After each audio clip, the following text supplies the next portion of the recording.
다들 앉았어요? 이제 다 앉았죠? 시작하겠습니다. 오늘 디모데 후서 2장 14절부터 26절까지 함께 보시겠는데, 먼저 19절까지는 제목을 읽겠습니다. 디모데 목사님에게 사도 바울이 교훈합니다. 제자 목사님에게 사도 바울이 이렇게 목회에 관한 교훈을 하고 있습니다. 자, 한번 보겠습니다. 1번. 말다툼은 절대 안 됩니다. 교회에 큰 손실이기 때문입니다. 교회가 문제의 시작이 말입니다. 말이 많고 거기서 말에 분쟁이 생기면 싸움이 되고, 그 싸움이 골이 깊으면 절대 화합이 안 돼가지고 정말 하나님이 원하지 아니하시는 일이 일어나요. 교회에 엄청난 손실이 바로 말에 있습니다. 말다툼 안 된다, 절대 안 된다. 우리 교회는 진짜 48년 동안 말다툼 없었어요. 패가 나누어서 싸운 거 봤어요? 단 한 번도 없었어요. 패가 나누어서 싸우는 거예요. 나 모르는 새 싸웠어요? 내가 알기로는 없는 걸로 아는데 이런 교회가 세계 없습니다. 여러분, 우리 교회는요, 세계 없고 우리 교회만 너무 많아요. 안 믿어진다고? 출장 보낸다니까? 자, 14절 읽읍시다. 너는 그들로 이 일을 기억하게 하여 말다툼을 하지 말라고 하나님 앞에서 엄히 명하라. 이는 유익이 하나도 없고 도리어 듣는 자들을 망하게 함이라. 말다툼이라는 건 별것도 아닌 일로 시작되는 거예요. 그러니까 말다툼을 하지 않겠다는 마음을 갖고 있으면 말다툼을 안 하게 돼 있어요. 2번. 지도자의 권위는 부정적인 현상을 예방하는 능력입니다. 이 제목이 굉장히 제일 커요. 지도자는 뭐냐? 문제를 예방하는 권위가 바로 중요하다. 지도자는 문제가 생긴 뒤에 그것을 고치고 그리고 회복시키고 하는 것도 있지만은 제일 중요한 거는 문제가 생기지 않도록 되어지는 분위기입니다. 그게 권위예요. 여러분, 담임 목사가 뭘 가르쳤다고 그랬어요? 예방신학. 그 예방신학을 평생을 하고 다녔는데, 지금은 이제 선교사님들한테 그냥 복음만, 순수한 복음만을 전하는데, 목회자들을 위한 횃불에, 목사 횃불에를 30여 년을 다니면서 했잖아요. 그때 가장 제일 먼저 하는 게 목회 예방신학이에요. 목회상에 나타나는 여러 가지 문제를 예방하는 지혜, 신학, 예방신학. 여러분, 병을 고치는 것이 약이 이제 개발돼요. 병이 있으면 그 병균을 또는 병을 고치는 약을 만듭니다. 그런데 그 약이 많이 발달하면 뭐가 만들어지냐면 백신이라는 걸 만들어서 그 백신을 미리 주사를 맞으면 그 병이 안 들고 들어와도 아무렇지도 않게 지나가 버리고 만다. 백신이 만드는 것은 모든 치료의 가장 고급입니다. 근데 백신이라는 거는 말이에요, 그걸 그렇게 크게 느끼질 않는 거야. 백신이 사실은 그 균을 약하게 한 거거든. 그래서 일단 몸이 그것을 이겨보는 경험을 갖는 거지. 그럼 그 뒤에 진짜가 와도 이미 그것을 이긴 힘이 있었기 때문에 쉽게 물리친다 이 말이에요. 그러면 복음은 어떻게? 교회가 이 말이 많고 다툼이 있고 이런 것은 어떻게 해야? 예방은 복음을 전할 때 전하는 사람도 잘 모르고 맞는 사람도 잘 몰라요. 은혜를 받는 거예요. 어떤 주제를 놓고 지금 디모데서 지금 공부하면서 말씀을 받는단 말이에요. 그런데 그것이 구체적이고 예왈 들고 막 비빔밥을 만들면 뭔지 몰라. 정확한 그 어떤 복음이 들어가면 그것이 곧 예방주사를 맞는 것과 같은 효과를 가져서 복음을 배웠기 때문에 생활 속에서 그런 현상이 일어나면 그건 아닌데, 이런 판단력과 분별력이 생겨서 거절하게 되더라 이 말이에요. 부정적인 현상에 대해서 거부하는 그런 능력이 온 교회에 생긴다. 이게 교회 전체가 갖는 백신입니다.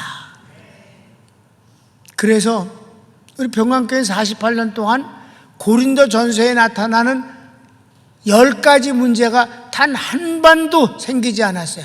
물론 개개인들의 잘못이 있고 더러운 놈들, 도둑놈들도 있었지. 그러나 교회적 사건으로 되지는 않았다 이 말이에요. 그게 너무 감사해요, 여러분. 여러분 담임 목사는 목회를 통해서 그게 너무너무 감사하고 수도 없이 그 문제를 놓고 감사해요. 중요한 건 부정적인 현상을 예방하는 능력이다. 너는 진리의 말씀을 옳게 분별하며 부끄러울 것이 없는 일꾼으로 인정된 자로 자신을 하나님 앞에 드리기를 힘쓰라. 여기서 두 가지예요. 크게 나눠서 가르치기 1번. 진리를 옳게 분별하라. 제일 중요한, 기독교에서, 교회에서 가장 큰 능력은 사람의 웅변이 아니에요. 진리예요. 즉 복음이다 이 말입니다. 복음보다 더 큰 권위는 없어요. 사람이 말을 아무리 감동스럽게 해도 진리의 말씀을 이길 수는 없는 거예요. 그러기 위해서 어떻게? 동그라미 1번 연구하라. 2번 순종하라. 성경을 읽을까 우리? 그가 아들이시면서도 받으신 고난으로 순종함을 배워서. 아멘. 주님께서는 하나님의 아들이시면서도 고난을 통해서 순종을 배웠다. 3번 성령님으로 배우라. 인간적인 면에서 하면 금방 잊어먹거나 상황에 따라서 판단 기준이 달라. 그래 안 그래 여러분? 정치하는 것들 봐. 똑같은 현상을 놓고 그렇게 바라보는 눈이 다를 수가 없잖아. 그럼 교회 내에 판단 기준이 사람마다라면 그게 말이 많아지는 거지. 성령님은 한 분이셔요. 성령님의 강한 감동은 모든 사람의 생각을 하나로 묶어버릴 수 있는 신비한 능력이 있는 거야. 이걸 나는 정말 믿습니다. 그리고 성령님을 의지해서 그 진리를 선포하고 가르칩니다. 성경을 읽어볼까요? 실라와 디모데가 마게도냐로부터 내려오매 바울이 하나님의 말씀에 붙잡혀 유대인들에게 예수는 그리스도라 밝히 증언하니. 아멘. 여기서 중요하다는 이거예요. 바울이 하나님의 말씀에 어떻게 됐다고? 붙잡혔다. 붙잡혔다. 붙잡혀 있다는, 하나님의 말씀이 바울을 붙잡았단 말이에요. 바울이 하나님의 말씀을 이용하는 게 아니야. 하나님의 말씀이 바울을 붙잡아 버리신 거예요. 그러니까 바울은 수단이고 역사는 성령님에 의한 말씀이다. 이렇게 되어지면 그 효과는 대단해지는 것이다. 왜? 성령님에 의해서 전파되니까. 이런 건요 사실은 신비한 거거든요. 근데 목회 때도 그렇지만 선교사님들을 만나는 단 이틀뿐이 없는 시간에 내가 정말 정말 성령님을 의지하고 간절히 복음을 전합니다. 놀라운 현상이 일어납니다. 그 짧은 기간 동안에 선교사님들이 수십 년 동안 그냥 그렇게 있었던 그런 일을 확 생각을 바꾸게 하시고 결심케 하시고 치료가 되어지게 하시고, 이런 거는 말씀에 붙잡혀야만 가능한 일이고 성령이 역사하셔야만 가능한 거예요. 누가복음 24장 한번 볼까요? 자, 시작. 그들이 서로 말하되 길에서 우리에게 말씀하시고 우리에게 성경을 풀어주실 때에 우리 속에서 마음이 뜨겁지 아니하더냐 하고. 아멘. 예수님에 대해서 완전 실망하고 부활하셨다는 소식을 듣고도 그래서 어쩌라고 그래서 고향에 가서 농사를 지려고 하는 그 두 사람에게 예수님이 나타나셨지만 그들이 예수님을 믿지 않기 때문에 알아보지 못했습니다. 주님은 25리의 길을 걸어가시면서 주님이 왜 고난을 받으시고 십자가 죽으셔야 되는 이유를 인자의 그 복음을 전해주셨을 때 저희들이 마침내 식사하실 때 예수님이 저희들을 축복하시면 그 순간 예수님을 바라보는 눈이 밝아졌어요. 그 순간 주님은 사라지셨습니다. 그때 저희들이 말하잖아요. 예수님이 우리가 오는 길에 말씀을 전했을 때 난 마음이 뜨거웠었어. 나도 그랬지. 정말 뜨거웠었어. 성령님에 의해서 선포되어지는 진리의 현상을 시다. 마음이 뜨거웠었다. 2번 부끄러움이 없는 일꾼이 되기를 힘쓰라. 뭐 박수 안 쳐도 괜찮아. 성공이란 단어는 필요 없다. 망하지 아니하고 부끄러운 일꾼은 되지 말라. 부끄럼. 개인의 양심. 2번 하나님 앞에서 성경을 읽읍시다. 빛보다 모든 사람이 받을 만한 이 말이여 그리스도 예수께서 죄인을 구원하시려고 세상에 임하셨다 하였도다. 죄인 중에 내가 괴순이라. 아멘. 하나님 앞에서 이런 마음은 세상을 향해서는 이미 괜찮은 거가 되는 것이다. 하나님 실존 앞에서가 제일 중요하니까.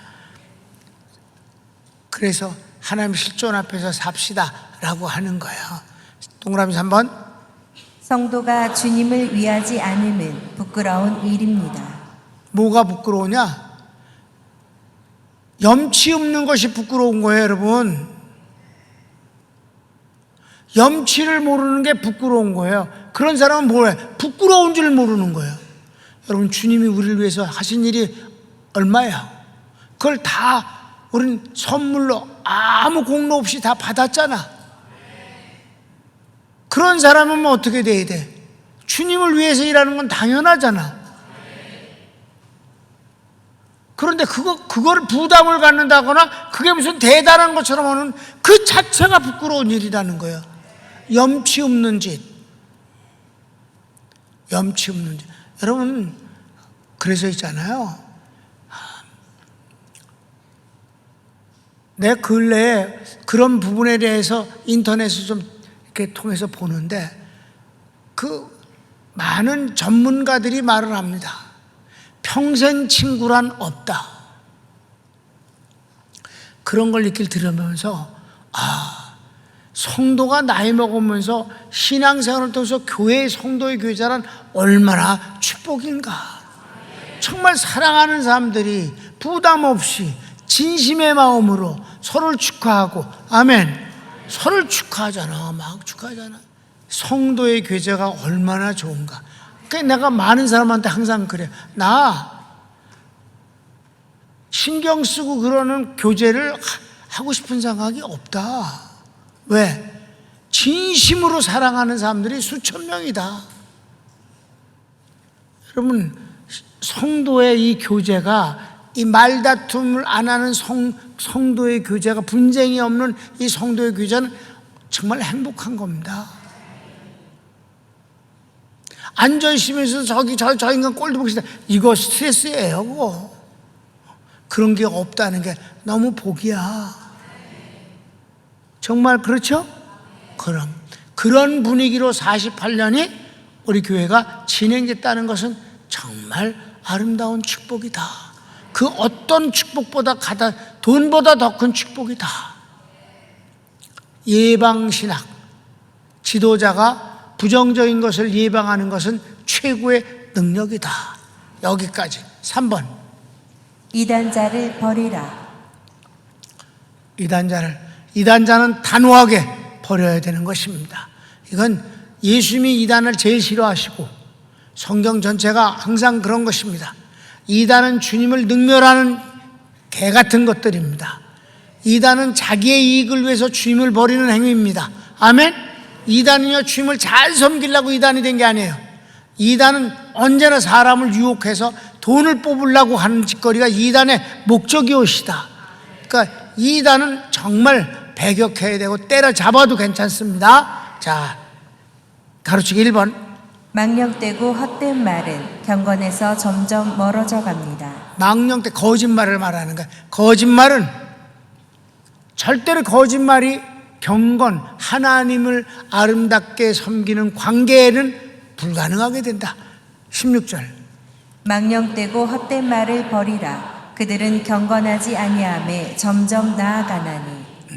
경건이란 거룩인데 하나님의 것으로 구별된 모습이 거짓에선 될 수가 없다. 2번.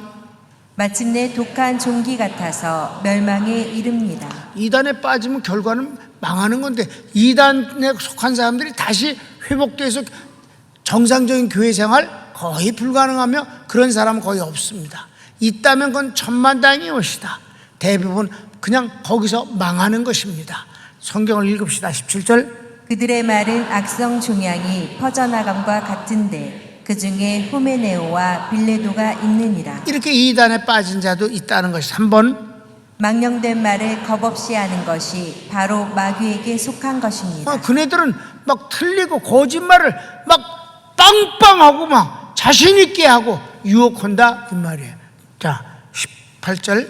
진리에 관하여는 그들이 그릇되었도다. 부활이 이미 지나갔다 하므로 어떤 사람들의 믿음을 무너뜨리느니라. 마지막 4번. 그러나 주의 믿음을 소유한 사람은 견고한 터에 선 것과 같습니다. 복음에 딱 서 있는 사람, 특별히 성령에 의해서 되어진 사람은 흔들리지 않는다. 읽읍시다. 그러나 하나님의 견고한 터는 섰으니 인침이 있어 일렀으되 주께서 자기 백성을 아신다 하며 또 주의 이름을 부르는 자마다 불의에서 떠날지어다 하였느니라. 아멘. 자, 여기까지 주님이 스승인 바울이 제자인 디모데 목사님에게 이렇게 목회의 자세를 갖추라, 능력 있는 자가 되라, 그 반복해서 하는 말에 내 연소함을 인하여 업수의 여김을 받지 말게 하라. 나이가 어려도 권위가 있으면 다 되는 거야. 자, 두 번째 주제. 귀한 그릇이 되어 주님께 거룩히 쓰임받기를 힘쓰라. 기왕 하나님의 종이 됐으면 어떻게 되겠어? 똥그릇이 돼서는 안 되겠지. 주님 앞에 바치는 아름다운 것을 담는 귀한 그릇이 되는 것은 당연한 것입니다. 1번. 교회에는 좋은 성도만 있는 것이 아니라 질 나쁜 사람도 있습니다. 여기서 직책이나 하는 일에 따라 금과 나무로 나뉘는 것이 아닙니다. 20절 말씀. 큰 집에는 금그릇과 은그릇뿐 아니라 나무그릇과 질그릇도 있어 귀하게 쓰는 것도 있고 천하게 쓰는 것도 있나니. 이거는 주의 종만이 아니라 모든 성도, 주의 종을 포함해서도 모든 사람은 다 그렇다 이 말이에요. 하나님 앞에 귀하게 쓰여지는 자도 있거니와 하나님이 쓰실 수 없는 그저 그런 그릇도 있다 이 말이에요. 자, 2번. 귀한 그릇이 될 수도 있습니다. 바울은 질그릇이었으나 금그릇이 되었다. 이렇게 얘기해. 21절 읽읍시다. 그러므로 누구든지 이런 것에서 자기를 깨끗하게 하면 귀히 쓰는 그릇이 되어 거룩하고 주인의 쓰심에 합당하며 모든 선한 일에 준비함이 되리라. 여기서는 주의 종을 비롯해서 모든 성도가 구원받은 성도들이 그릇이라는 거예요. 그릇. 그 기왕이면 깨끗하고 좋은 그릇이 되어야 되지 않겠는가. 쓰레기를 담는 것은 맨날 더러운 것만 담지 않느냐. 그러니까 여기서 용도를 따라서 얘기하는 게 아니에요. 귀한 그릇이냐 아니냐 그것을 말하는 거예요. 자, 그래서 3번. 청년의 정욕은 잘못된 욕망을 뜻합니다. 좋은 신앙인들과 교제를 통해 사랑과 평화를 줬습니다. 자, 22절. 또한 너는 청년의 정욕을 피하고 주를 깨끗한 마음으로 부르는 자들과 함께 의와 믿음과 사랑과 화평을 따르라.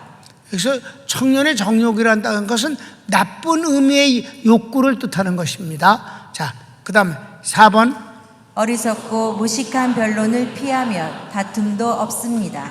너 이미 앞부분에서 한 내용이에요. 사실 아무것도 아닌 걸 갖고 말다툼을 하는 거거든. 쓸데없는 소리를. 됐어. 23절. 어리석고 무식한 변론을 버리라. 이에서 다툼이 나는 줄 알미라. 그래요. 5번. 주의 종은 주님의 사랑의 권위로 가르치고 진리 안에서 살게 함이 마땅합니다. 24절, 25절. 이거는 이제 중요한 거는 성도들을 무엇으로 가르치냐. 정확한 걸 진리를 가리키는 것은 중요해요. 근데 진리로 가리키는 건 중요한데 가리키는 마음이 어때야 되냐. 한마디로 사랑이다. 사랑함으로 가리키라. 사랑함으로 꾸짖을 수도 있고, 사랑함으로 칭찬할 수도 있고, 사랑함으로 격려할 수도 있고. 그런데 이걸 하든 저걸 하든 어떤 말을 하든지 간에 속에 담겨져 있는 건 사랑이라야 한다. 24절 25절 시작. 주의 종은 마땅히 다투지 아니하고 모든 사람에 대하여 온유하며 가르치기를 잘하며 참으며 거역하는 자를 온유함으로 훈계할지니 혹 하나님이 그들에게 회개함을 주사 진리를 알게 하실까 하며. 온유함으로, 그러니까 잘못한 걸 온유함으로 훈계한다는 게, 온유라는 단어 아세요? 온유. 온유라는 단어는요, 부드럽다는 느낌이지, 그지? 성경의 단어가 한글로 쓰여지는 단어의 개념하고 원어 개념이 다른 게 아주 많은데 그 중에 하나가 또 온유예요. 겸손도 그렇고. 이 온유라는 단어는 부드럽게 표현하는 거, 그런 것이 온유잖아, 그렇지? 근데 단어는 강철이야. 자, 나는 그걸 예를 들 때 목사님들한테 가르칠 때 이 부분을, 온유는 구리철사 같으잖아. 구리철사. 구리철사는 이러면 이렇게 불어져, 저러면 이렇게 꼬부라지고, 누르면 똘똘 말리기도 하고. 온유. 구리철사 같은 것이 온유가 아니고 강철이에요. 강철. 근데 있잖아, 강철의 특징이 뭔 줄 아세요? 여러분, 펜싱이지, 펜싱. 펜싱 할 때 그 칼말이에요. 강철이에요. 구리철사 아니야. 그건 어때? 찔러서는 뭐 할 때 휘잖아? 제깍 제자리로 가. 강철은 제자리로 가는 특징이 옷이다. 아멘? 휘어져서 꼬부라져 있지 않는다, 이 말이야. 이러면 이러고 저러면 저러고, 이게 아니라 제자리를 딱 차지한다, 이 말이야. 잘못을 온유함으로 가르치라. 똑바로 가르치라. 네가 흔들려서는 안 된다. 상대방이 꼬부라졌다고 너도 같이 이렇게 되지 말라. 똑바로 강철로 진리의 자리를 지키라. 아멘. 그러니까 이게 온유함으로 가르쳐 잘해야 돼 이런 줄 아는데 아니야. 이것도 온유가 될 수도 있다. 뭐 그런 말이 옳시다. 자, 마지막 6번. 주의 종은 성도들도 마귀를 일으키고 하나님께 사로잡혀 주님 뜻을 쫓아 살게 해야 합니다. 내가 이 점을 진짜 아주 크게 옛날에 생각했다. 주의 종만 귀신을 추방해서는 안 된다. 성도들도 귀신을 추방할 수 있는 권능의 자리를 끌어가야 된다. 주의 종은 아주 막 그런 상에 막 멋지게 좋은 말 막 온갖 것 다 말하고 부교육자들한테 교인들을 어버기르라고 명령하지 말라. 그거는 제대로 된 목회가 아닙니다. 성도가 너만 귀신을 추방하는 게 아니라 성도도 마귀를 쫓아내는 그런 사람을 만들라. 잔소리 안 해도, 유혹을 안 해도 말씀이 자신의 양심이 되어지고 말씀이 하나님을 보게 하고 개인이 하나님을 섬길 수 있게 되어진다. 그래서 평강교회를 목회하면서 내가 첫 번째 구하는 것은, 평강교회는 살아계신 하나님을 만나는 교회입니다. 새 가족이 와서 인사를 하면 빨리 예수님을 만나기를 바랍니다. 이게 내 권면이에요. 중요한 거는 성도들을 축복의 주인공으로 만들고 은혜의 주인공을 만들고 복음의 사람, 성령의 사람으로 만드는 것이 최고의 목회다. 나만 멋있는 사람이 돼서 옳은 소리, 멋진 소리를 하는 게 아니라 복음으로 그들을 복음의 사람으로 만드는 것이 중요하다. 내가 선교사님들한테 맨날 하는 소리입니다. 당신들이 성령론을 배우면 당신들이 성령의 사람이 되어야 제자 훈련이 되는 거고, 성령 은사론을 공부했으면 성령 은사가 드러나야 성령 은사론을 배운 사람이 되는 거다. 나는 성령론이나 성령 은사를 강의하러 온 게 아니라, 세미나하러 온 게 아니라 당신들이 성령의 사람, 성령의 은사의 사람으로 만들려 오는 것이다. 축복론을 늦게 하는 이유는 축복론을 배우면 예배와 11조를 생명같이 여겨서 축복의 주인공이 되는 것이 목적이다. 치유복음을 배우면 병을 고치는 목사가 되어야 한다. 그러기 때문에 한 가지를 안 한다. 주님과 비밀을 공유하는 사이는 아무나 되는 게 아니기 때문에 그것만큼은 내가 강요하지 않는다. 그럼 아무 데서도 안 했어요. 우리 교회에서는 했다. 우리 교회에서는. 잊어먹었지? 누가 듣는 사람 한번 얘기 좀 해봐. 여러분은 내겐 특별한 관계잖아. 그냥 하나잖아. 좋아라고 하는 소리 이거죠. 손을 모읍시다.